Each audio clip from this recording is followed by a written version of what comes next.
দুঃখজনক ভাবে এটাই আপনারা ফেল লাড্ডা গোড্ডা পাবলিকে হয় আপনার কথা শুনে না বা বুঝাবার পারেন না। এই আলাপটা উঠেছিল গত বছর অগাস্টের শেষ দিকে হাসিনা পলানোর পর। সেই সময় আমি একটা ভিডিও বানিয়েছিলাম এই যে এটা আপনারা জানেন আমি তীব্রভাবে জামাতের সমালোচনা করেছিলাম। আমাকে জামাতের আমি ফোন দিয়েছেন, ফোন দিয়ে পেলেন দুঃখ করে যে দাদা আপনি আমাদের ইন্ডিয়ান দালাল বানাই দিলেন। আমি বলছিলাম যে শহীদ ভাই আপনারা মাঝে মাঝে এমন ভুল করেন যে মনে হয় আপনারা স্লিপ ওয়াকিং করছেন। স্লিপ ওয়াকিং মানে বুঝেন তো যে ঘুমের মধ্যে হাঁটে, যেগুলো চেতন নাই, অচেতন অবস্থায় হাঁটিচ্ছে, তো সেভাবে হাঁটে। তা আপনারা ঘুমের মধ্যে হাঁটিচ্ছেন, আপনাদের আঘাত না করলে তো ঘুম ভাঙবি না, তাই না? যাই হোক, আজকে আমরা দেখবো আসলে পদ্ধতি বাংলাদেশের জন্য ভালো হবে কি, রাজনৈতিক দলগুলো কি বুঝে চাইতেছে আর কি বুঝে বিরোধিতা করছে। আসলে সেকশন হলো বিএনপি পেলো 5 লাখ, জামাত পেলো 3 লাখ, এখন আবার জামাত বলবে আমাদের কম ভোট দিলেন কেন। যাই হোক, এটা হিসাবের জন্য আর কি। আওয়ামী লীগ পেলো ধরেন 1 ভোট, তাও চূড়ান্ত গণনা ক্যান্সেল হয়ে গেল। হ্যাঁ, তো জিতবে তো বিএনপি, তাই না? তো এখন যে জামাত যে 3 লাখ ভোট পেলো, এটা তো পুরাই লস জামাতের জন্য।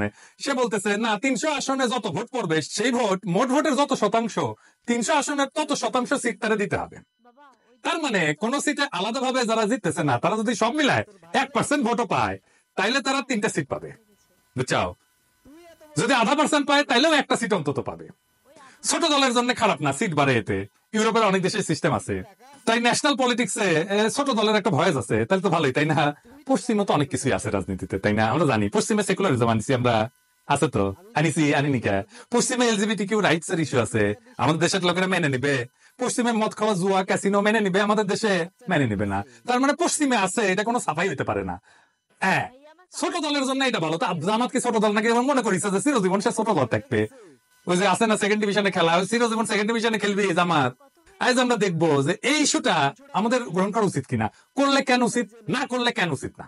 তো শুনলেন তো, এখানে আর একটা বিষয় যুক্ত করা দরকার। পাইতেছে এই সংখ্যানুপাতিক নির্বাচন আপনি ক্যান্ডিডেটকে ভোট দেন না, আপনি মার্কাট ভোট দেন, মার্কাট ছাপ্পা দেন। ক্যান্ডিডেট যায় কইতো আমার ভোট দিলে আমি আপনার ব্রিজ ভেঙে দেবো, এতটুকু আমি আমার ভোট দিলে আমি আপনার ব্রিজ। ওনারা আনন্দে পারলে নেত্য করেন। সিটি ভিউ চাইছে, কথা কইছে আনন্দের সীমা নাই। হ্যাঁ, আর সিটি ভিউ চাইলে তো এটা আপনাদের জন্য হারাম হওয়া উচিত। না না, ওনার প্রগতিশীল কুরকুরানি উঠেছে, সিটি ভিউ চাইছে, ওনারা লাভ দিয়ে উঠেছে। তারপর কইতেছে এরশাদও কইছে, সিপিবি এরশাদ কইছে, এরশাদ আর সিপিবি এই দুইটার চাইতে বড় ইন্ডিয়ান মাল বাংলাদেশে আছে নাই। এরশাদ আর সিপিবি একসাথে যেটা চায়, এটা যে ইন্ডিয়ার পলিসি, এটা বুঝেন না। তো তাল তলায় গেছে, সহজ সমীকরণ বুঝেন না। আসল আলাপে আসার আগে একটা ইন্টারেস্টিং কথা দেখাই, 11-20টা এডিট এসে দেখান। ওনারা কইতেছেন প্রচলিত রাজনীতি হলো পাওয়ার পলিটিক্স বা ক্ষমতার রাজনীতি। দেশ গড়া আসল লক্ষ্য না, ক্ষমতাসীন হওয়াই আসল লক্ষ্য। ক্ষমতা ওনার কাছে খুবই খারাপ জিনিস। এ খোদা, আমার উঠে নাও, নয়তো বড়ি ফেলাও, ব্যয় উঠে যায়। হ্যাঁ, রাজনীতি তো ক্ষমতার জন্য দেখে তারা, তাই না? বিএনপিও দেখে, আমিও দেখি, আপনিও দেখেন। আমাদের সকলের ইমাজিনেশনে বাংলাদেশ আলাদা। বিএনপি যে বাংলাদেশ চায় সেটা জামাতের সাথে মিলবে না। জামাত যারা করেন তাদের ইমাজিনেশনের বাংলাদেশ একই, তাই তারা একটা দল করে।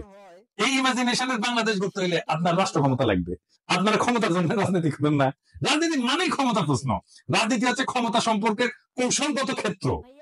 রাজনীতি দিয়ে ক্ষমতা তৈরি হয়। জামাত যেটাকে দেশ গড়া বলে সেটাকে আওয়ামী লীগ বলে দেশ ধ্বংস করা। দেশ গড়া কোনো রাজনৈতিক শব্দ না, এটা সাহিত্যের শব্দ। যাই হোক, জামাত বলতেছে একটাই যুক্তি দিচ্ছে এই সংখ্যানুপাতিক নির্বাচনের জন্য, নির্বাচনের টাকার খেলা বন্ধ করবে সংখ্যানুপাতিক নির্বাচন। আর কোনো দ্বিতীয় যুক্তি নেই। ক্যান্ডিডেটদের টাকা খরচা করতে হয়, দেখেন টাকা খেলা বন্ধ করার জন্য জামাত সংখ্যানুপাতিক নির্বাচন চায়। খুব সৎ চাওয়া, তাই না? আচ্ছা জামাতের ভাইরা বলেন তো, আমি বিএনপি জামাতের উদাহরণ দেবো না, কারণ আপনারা তো ভালো ছেলে, সন্ধ্যাবেলা হাত মুখ ধুয়ে পড়তে বসেন, তাই না? তো ধরেন না জাতীয় পার্টি, যে খারাপ পার্টি আপনাদের কাছে, তাই না? সে তো 7% ভোট পায়, তাই না? বাংলাদেশে মানে সে 21টা সিট পাবে, পাবে কিনা? 21টা না পেলে 15টা পাবে, 15টা না পেলে 10টা পাবে, 10টা না পেলে 5টা তো পাবে নাকি? এর মধ্যে যদি সে একটা সিট 500 কোটি টাকায় বিক্রি করতে চায়, হবে না বিক্রি? আপোষে হবে। আওয়ামী লীগের লোকেরাই কিনে নেবে। মজা তো, এলাকায় যাইতে হইলো না, মারপিট করতে হইলো না, ক্যাম্পেইন করতে হইলো না, ভোট কেন্দ্র দখল করতে হইলো না, এমনকি রাজনীতি করতে হইলো না। আপনাকে এমনকি নমিনেশনও কিনতে হইলো না। শোনা যায় নমিনেশন দিয়ে অনেকে টাকা পয়সা নেয় আর কি, অনেক দল আর কি। না না তুলেন না আর কি, আপনারা জানেন।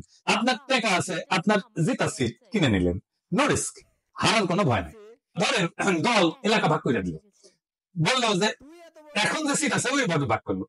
এই সেই সিট অনুসারে এছাড়াও এলিট সবাই এটা অলিখিত চুক্তিতে থাকে। আমি এটা বুঝাই বলি,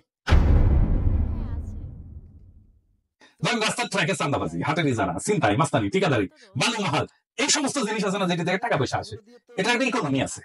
কে তুলবে টাকা, কে নিবে, পুলিশ কত পাবে, রাজনৈতিক নেতা কত পাবে, তৃণমূলের মাস্তান কত পাবে, মন্ত্রী কত পাবে, হাজিরা কত পাবে, সবকিছু সেটেল।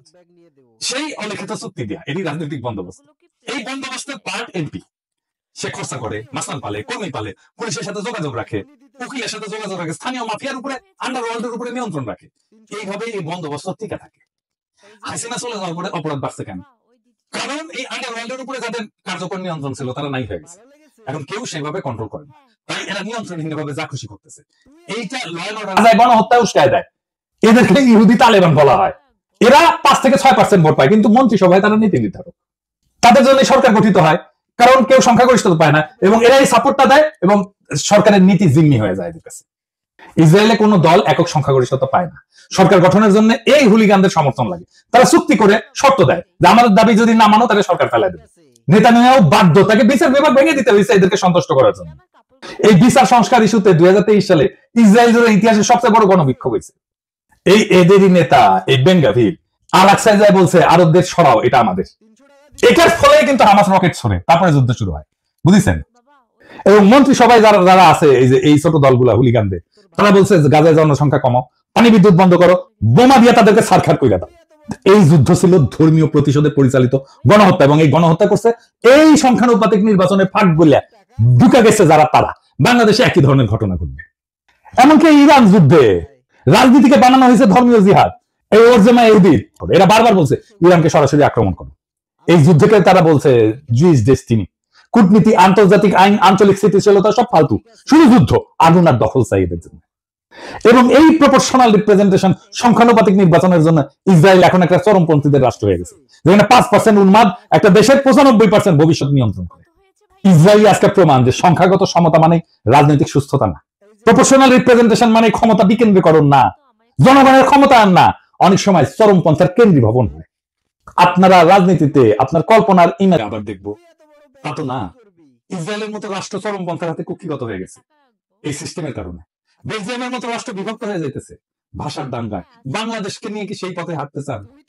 আমরা কি দেখতে যাচ্ছি? এমন একটা দেশ যেখানে ভোটার থাকবে কিন্তু কোনো প্রতিনিধিত্ব থাকবে না, যেখানে রাজনীতি থাকবে কিন্তু রাষ্ট্র থাকবে না, যেখানে রাষ্ট্রের নিয়ন্ত্রণ থাকবে স্থানীয় গ্যাং, পুলিশ আর প্রশাসনের হাতে। শক্তিশালী ইনস্টিটিউশন না গড়ে ওঠায় যে রাষ্ট্রের প্রত্যেকটা জেলা এখনো একটা রাজনৈতিক বন্দোবস্তের মধ্যে টিকে আছে। এই প্রপোর্শনাল রিপ্রেজেন্টেশন সংখ্যানুপাতিক নির্বাচন আইসা সে সামাজিক ভারসাম্য ধ্বংস করে দেবে, রাজনৈতিক ভারসাম্য ধ্বংস করে দেবে। নতুন কিছু গড়ার আগে পুরোনোটাকে ভেঙে ফেলতে চাইলে দায়িত্ব তো আপনার রে ভাই। কিন্তু যদি আপনি না জানেন কি ভাঙতেছেন, তাহলে আপনি তো স্থপতি না, আপনি তো ধ্বংসের কারিগর। বাংলাদেশ আজ এক ক্রসরোডে দাঁড়ায় আছে।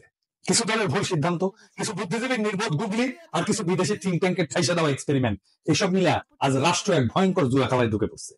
একটা দেশ যেটা গণতন্ত্র ছিল ভঙ্গুর, আইনের শাসন ছিল কাগজে, সেই দেশে আপনি যদি রাজনৈতিক বন্দোবস্ত না রেখা এই সংখ্যানুপাতিক নির্বাচনের সিস্টেম চাপাই দেন, তাহলে গড়ে উঠবে তা গণতন্ত্র না, তাহলে পলিটিক্যাল মাফিয়ার এনক্লেভ। আর মানুষ মানুষ শুধু ব্যালটের সেরা কাগজ হয়ে থাকবে।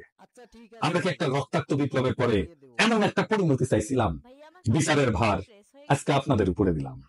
এই দেশ ধ্বংস করিলেন না, এই দেশ ধ্বংস হয়ে যাবে যদি আপনাদের বিবেচনাবোধ অন্ধকার হয়ে যায়, আপনাদের জাজমেন্ট যদি ক্লাউডেড হয়ে যায়। সেই রাস্তায় আমরা